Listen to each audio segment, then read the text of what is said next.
Hello प्यारे बच्चों, मैं ज्योति शर्मा फिर से स्वागत करती हूँ आप सबका हमारे यूट्यूब चैनल टीचर्स अड्डा एमपी पर। आज आपकी क्लास होने वाली है पर्यावरण कक्षा 4 की बेटा क्लास नंबर 24, जिसमें मैं आपको सप्ताह 4 का दिवस 6 कराऊंगी। तो चलिए चलते हैं अपनी क्लास की तरफ। उससे पहले जो बच्चे हमारे चैनल पर नए हैं वो हमारे चैनल को बेटा सब्सक्राइब कर लें, या जिन्होंने अभी तक सब्सक्राइब नहीं किया तो सब्सक्राइब कर लीजिए। सब्सक्राइब करने से क्या होगा बेटा, आपके पास जो हमारी वीडियोस आती हैं लाइन वाइज लाइन पहुंचती रहेंगी। हम सारे क्वेश्चन आपको डिटेल में कराते हैं, कोई भी क्वेश्चन आपका छोड़ते नहीं है कि ये क्वेश्चन आप घर से करके लाएंगे, ऐसा कुछ नहीं है। ठीक है। तो और अगर आपको वीडियो नहीं मिलती है कि मतलब लाइन वाइज लाइन वीडियो नहीं मिल रही है, तो आप प्लेलिस्ट में जाके चेक कर सकते हैं। प्लेलिस्ट में आपको सारी वीडियोस लाइन वाइज लाइन मिल जाती है। ठीक है। लेकिन उसके लिए पहले आपको सब्सक्राइब करना पड़ेगा। हमारे यहाँ कोई फ़ीस नहीं है, फ्री ऑफ कॉस्ट है ये सारी वीडियोस, आप फ्री में देख सकते हैं। चलिए तो चलते हैं अपनी क्लास की तरफ। आज चलेगा हमारा सप्ताह 4 का दिवस 6, और दिवस 6 में बेटा हम क्या करते हैं, जो दिवस 1 से लेके 5 तक सीख के आते हैं उसका रिवीजन हम दिवस 6 में करते हैं। तो चलिए करते हैं जो हम पढ़ के आ रहे हैं पीछे। सप्ताह 4 का दिवस 6, वही पाठ चल रहा है हमारा, पाठ 2 कान कान में। ठीक है। तो आज अभ्यास क्रमांक 1 में क्या कह रहा है, दिए गए जीव जंतुओं के चित्र में से उनकी विशेषताओं के आधार पर नाम लिखिए। ठीक है भाई, पहले तो इनके नाम लिख लो कि ये हैं कौन कौन। ठीक है, तो पहले मैं इनके नाम लिख देती हूँ आपके लिए, थोड़ा और बड़ा कर लेते हैं इसको, अच्छे से दिखाई देगा। ये है आपका शेर, ये कौन है, शेर। ये कौन है बेटा, ये है सारस, सारस। ये लोमड़ी, और ये मेढक, मेढक। ठीक है। और ये आगे मछली, मछली। और ये बिल्ली। तो इनके आधार पर हमें अब इनके जो गोला सा बना हुआ है ना, इसमें नाम भरने हैं। जैसे कि पहला दिया है आपको, जिसके कान बाहर नहीं दिखाई देते। कान किस किस के बाहर नहीं दिखाई देते बेटा, शेर के तो दिखाई देते हैं, सारस के कान नहीं दिखाई देते बाहर, तो आप क्या लिखेंगे इसमें, सारस।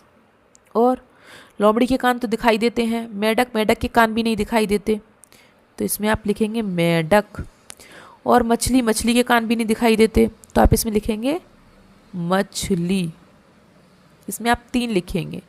ठीक है, सारस, मेढक, मछली। बिल्ली के कान भी दिखाई देते हैं। दूसरा, खाल पर बाल, और इधर भी खाल पर बाल। इन दोनों में क्या लिखना है, जिसके खाल पर बाल होते हैं। जैसे कि देखो, आपने देखा होगा शेर की खाल पर बाल होते हैं, शेर।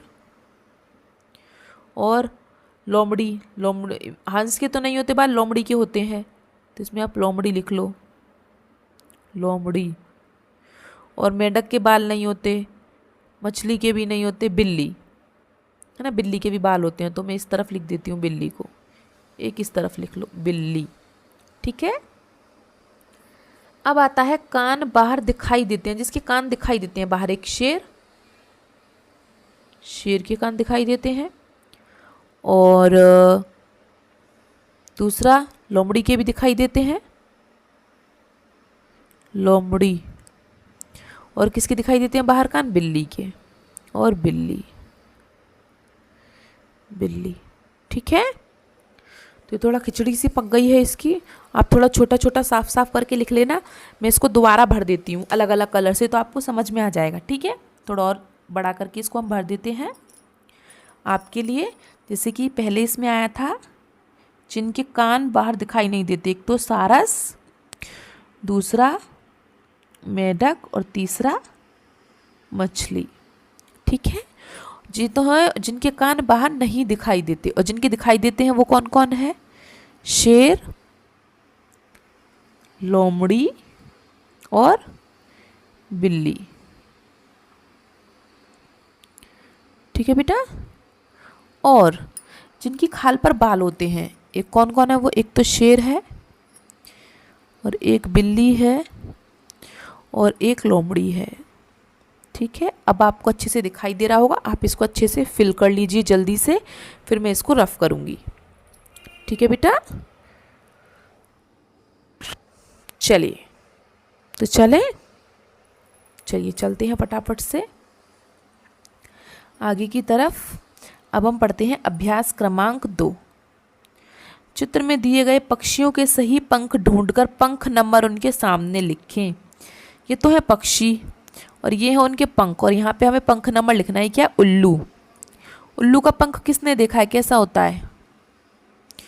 उल्लू का पंख ये रहा, देखो ये रहा नंबर 6। फिर शतुरमुर्ग का पंख ये रहा नंबर 2। ये है मुर्गा, मुर्गी का पंख कैसा होता है, ये रहा नंबर 4। और ये हुदहुद का पंख कैसा होता है? हुदहुद का पंख देखो ये रहा, ये है हुदहुद। फिर कठफोड़ा आपने देखा होगा, नीले रंग का होता है, तो ये तो ऑलरेडी आपको दिखाई दे रहा है नीले रंग का, ये रहा इसका पंख। ठीक है, नेक्स्ट बत्तख, जो बचा वही बत्तख का पंख है। बत्तख के पंख थोड़े बड़े होते हैं, एक। ठीक है, हो गया आप सबका ये। तो हम आगे चलिए तो आगे चलते हैं इसको रफ करके। अभ्यास क्रमांक 3 पर पशु पक्षियों के प्रति आपका व्यवहार कैसा होना चाहिए लिखिए। तो बेटा पशु पक्षियों को ये नहीं है कि कहीं दिख गए तो पत्थर उठा के मारने लग गए। हाँ, अगर जैसे कुत्ता है, अगर आपके पीछे पड़ जाता है तो हाँ, तो उसको ज़रूर डांट देना चाहिए, कुछ दिखे तो पत्थर उठा लेना चाहिए। तो पत्थर उठाओगे ना तो उठाते ही भाग जाएगा, वो मारने की ज़रूरत भी नहीं है। तो जो पशु पक्षी होते हैं उनके प्रति हमारा व्यवहार अच्छा होना चाहिए, स्नेहपूर्ण होना चाहिए। ठीक है, ये नहीं है कि उनको मार रहे हो बिना बात के। तो पशु पक्षियों के प्रति हम लिख देते हैं, पशु पक्षियों के प्रति हमारा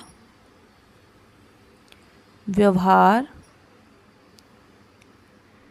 स्नेहपूर्ण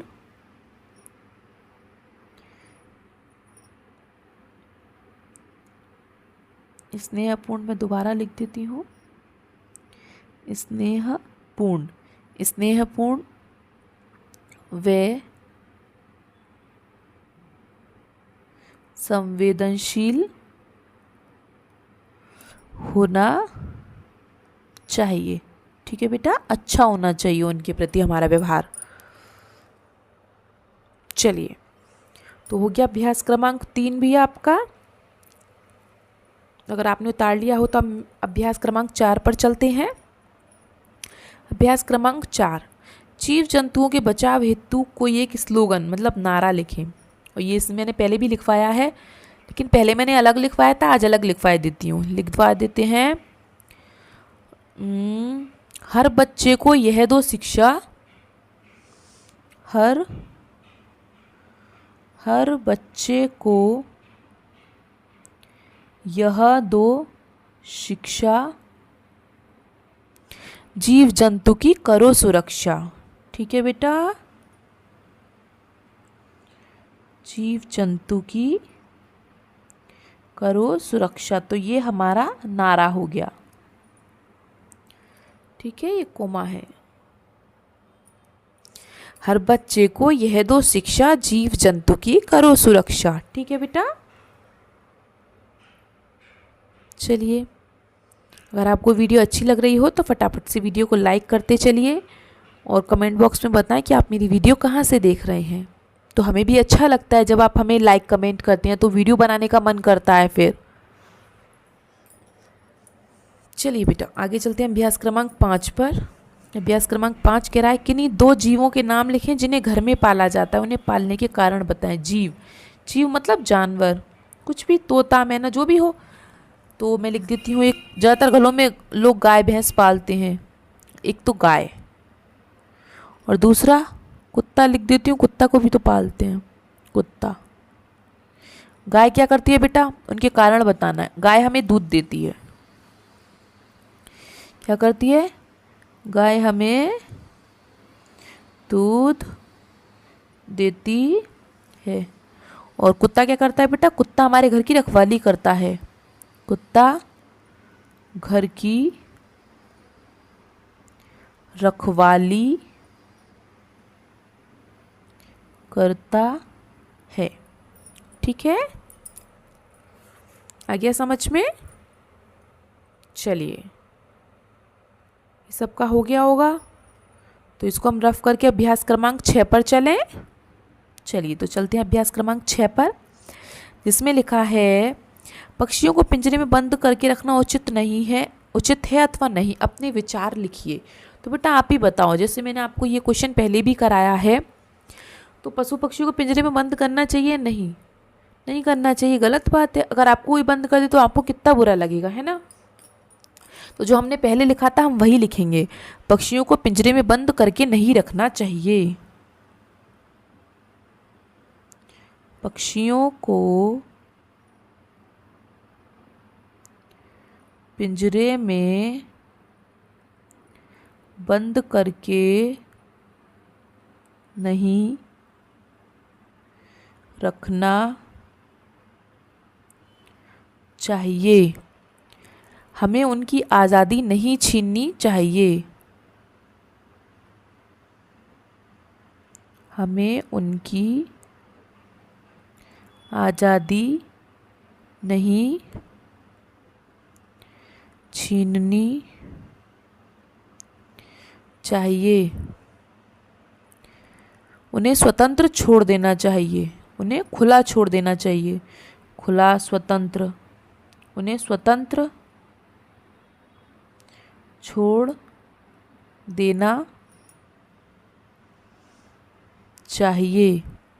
ठीक है, चलिए तो हो गया। और आप अगर अपने मन से कुछ लिखना चाहें तो लिख सकते हैं, क्योंकि इसने बोला है अपने विचार लिखिए। अपने, मैं ऐसा मानती हूँ कि पशु पक्षियों को कमरे में बंद नहीं करना चाहिए, पिंजरे में बंद नहीं करके रखना चाहिए। ठीक है, उन्हें खुला छोड़ देना चाहिए, जहाँ मन करे वहाँ जाओ, घूमो फिरो मस्ती करो। ठीक है, तो चलिए इसको भी रफ करते हैं और अपने आज की लास्ट क्वेश्चन पर चलते हैं।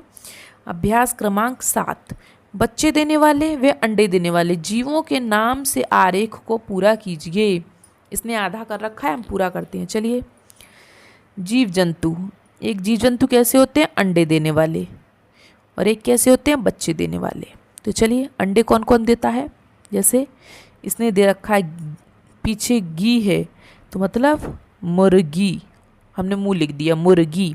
ये है इधर चिड़िया, चिड़िया अंडे देती है, और सांप अंडे देता है ना।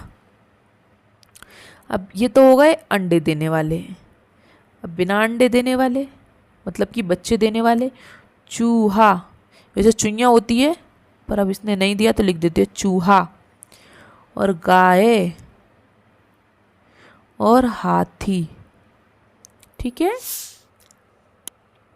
तो याद रखना बच्चे कौन देता है और अंडे कौन देता है। ठीक है, चलिए तो आपकी क्लास आज तक की इतनी थी। अगर आपको वीडियो अच्छी लगी हो, मज़ा आया हो, तो वीडियो को लाइक करें, कमेंट करें, अपने दोस्तों को भी शेयर करें और हमारे चैनल को सब्सक्राइब कर लें।